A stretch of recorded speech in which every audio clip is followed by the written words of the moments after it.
Bonjour à toutes et à tous, j'espère que vous allez bien. On se retrouve pour le brief du mardi 27 août, il est 8h16. Aujourd'hui, on va parler donc des news économiques, du ratio long and short, du funding, open interest, des liquidations. On regardera ce que font les whales en finissant par l'analyse technique de Bitcoin. Mais avant ça, donc, on va regarder ce qui s'est passé hier. Je vous avais dit qu'il y avait de fortes chances qu'on dump. Malheureusement, on n'a pas eu le setup que je souhaitais, mais on peut encore l'avoir. On a actuellement donc une structure baissière sur ce mouvement en faisant un changement de tendance par rapport à ce plus bas. Donc on est sur une structure baissière en H4. Donc ça, c'est plutôt intéressant. Et si jamais on regarde, on pourrait attendre tout simplement un retour dans la zone OTE de ce mouvement et derrière pouvoir repartir à la baisse parce que voilà, on a à peine méché dans le FVG. Donc logiquement, déjà, on peut y retourner une première fois, derrière repartir dans la zone OTE pour derrière repartir potentiellement à la baisse. On verra en fonction des datas au moment du rebond. C'est surtout ça qui va nous dire est-ce que ça c'était le bottom si jamais on vient ici et qu'on repart. Est-ce que c'était le bottom ou est-ce que c'était simplement un rebond pour derrière repartir? Parce que si jamais on voit tout le monde qui long juste ici, clairement, ce sera pas le bottom et on pourra repartir beaucoup plus bas. Donc plutôt intéressant. À mon avis, on peut rebond potentiellement dans les 62 200 pour le moment. Ça ne veut pas dire que ça va être un bottom, ça veut simplement dire que ça peut être un rebond de ce mouvement baissier, même s'il n'est pas non plus énorme. On traîne un petit peu. On est en train d'accumuler pas mal de liquidités juste à la hausse et juste ici. Donc potentiellement, on fait un nouveau dip pour enlever tous les longs qui sont rentrés juste là et dans toute cette zone. Et derrière, on repart complètement à la hausse pour derrière pouvoir liquider et repartir à la baisse. Donc si jamais on regarde les news économiques aujourd'hui, on va avoir la confiance des consommateurs. Ça a un impact direct sur l'inflation et par conséquent sur le consensus de la prochaine réunion FOMC qui a lieu dans une vingtaine de jours. Donc attention, on pourrait avoir pas mal de mouvements. Si jamais on regarde le ratio long and short, on a une augmentation du nombre de longues sur les dernières 24 heures avec une diminution du nombre de shorts alors que les shorts sont tous dans le vert. Donc un peu étonnant, les longues sont en train de FOMO.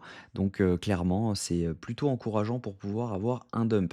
Si jamais on regarde les funding open interest, on voit que, bah, on a une grosse diminution de l'open interest, mais quand on a des augmentations, c'est clairement avec les funding qui haussent également. Donc là, on voit qu'on a une augmentation de l'open interest, on voit qu'on a une augmentation des funding, ça veut tout simplement dire que ici, il y a des longues qui se sont ouverts. On voit juste ici également une hausse de l'open interest avec une hausse des funding juste ici.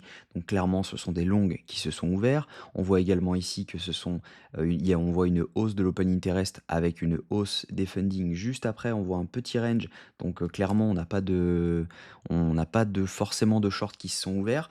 Donc à chaque fois qu'on a une hausse sur l'open interest, c'est du long qui s'ouvre parce qu'à chaque fois, on voit les funding monter en même temps. Ça ne veut pas dire que sur toute la descente, ici, il n'y a aucun long qui s'est ouvert, ça veut simplement dire qu'il y a eu plus de fermeture que d'ouverture. Donc actuellement, on a énormément de personnes qui sont en train de long ce mouvement et potentiellement beaucoup de liquidités à venir chercher en bas. Si jamais on regarde les liquidations, c'est un peu ce que nous le dit les liquidations. Cependant, on a quand même pas mal de gens qui ont réussi à rentrer en short avec des liquidités qui s'accumulent autour des 64 500.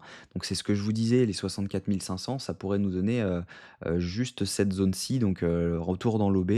Juste ici, derrière, on repart à la baisse. Donc plutôt intéressant là-dessus. Maintenant, si jamais on regarde, on a pas mal de liquidités qui s'accumulent autour des 62 200, donc la zone dont je vous parlais dans le FVG. Si jamais on regarde sur 3 jours, même chose, on a une accumulation de liquidités à venir chercher juste ici et potentiellement un cluster autour des 65 000 $. Donc attention quand même, on peut avoir du monde à venir chercher. Et si jamais on regarde beaucoup plus loin, en un mois, là, les liquidités, elles se situent vraiment autour des 70 000 $. Donc on n'est pas à l'abri de venir y faire un tour. Et c'est pour ça que je préviens bien que ça peut être un bottom également si jamais on repart complètement et que les gens shortent ce mouvement. Donc si jamais on regarde ce que font les whales, on a actuellement les retails qui sont en train de racheter ce mouvement, là on le voit, hein, ils sont en train de racheter tout le mouvement juste ici. Donc comme vous le savez, hein, les retails sont souvent à la ramasse et font souvent ce qu'il ne faut pas faire. Parce que si jamais on regarde les micro-whales, elles sont clairement en train de vendre ce mouvement. Les whales sont en train de ne rien faire, peut-être qu'elles attendent un moment pour accumuler. Mais voilà, on voit clairement que les retails sont en train de réaccumuler. Potentiellement, on va pouvoir repartir comme ça avec des micro-whales qui, elles, continuent à dump et du coup les retails se feraient avoir. Donc si jamais on regarde techniquement, on a actuellement une accumulation de liquidités qui est en train de se faire juste ici. Donc si jamais on voit hein, clairement juste là, on a une énorme accumulation de liquidités. Je pense même qu'on peut placer une trendline Donc je ne me sers pas des trendlines pour trader, je m'en sers pour connaître les liquidités en général. Donc voilà, on a actuellement cette trendline-là qui potentiellement juste une trendline de liquidité. Donc on peut potentiellement venir la chercher juste ici, rebondir dessus, rejouer avec, etc. Réaccumuler dessus, on rejoue avec, et à un moment, boum, ça lâche, et après on s'en va. Donc ça peut se passer comme ça, c'est pas impossible. Moi ce que je pense, c'est qu'il va falloir faire attention à cette trendline pour, pouvoir TP, le short parce que, clairement si jamais, vous êtes dedans, autour des 62 180, ça peut être un premier TP. On est en train d'accumuler énormément de liquidités à la hausse, donc potentiellement, bah, on va rebondir. Maintenant, il faut savoir quand, et je pense que le quand, ça va être autour des 62 300 à 62 100 $.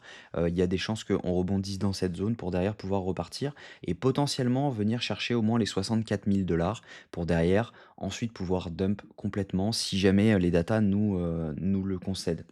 Donc voilà, n'hésitez pas à rejoindre le Discord, je ferai des updates en temps réel, dessus. On a fait quelques changements, vous verrez des surprises, dessus prochainement, et j'espère que ça vous plaira. Donc ce n'est pas ça la surprise sur laquelle je travaillais, mais voilà, ça c'est une première surprise sur laquelle on a travaillé, il y a, un petit moment. Donc voilà, j'espère que cette vidéo vous a plu. Si c'est le cas, je vous invite à vous abonner. On est plus de 2 000 sur la chaîne, donc n'hésitez pas à le faire. Likez cette vidéo, commentez ce que vous en pensez, et on se retrouve demain à la même heure. Prenez soin de vous.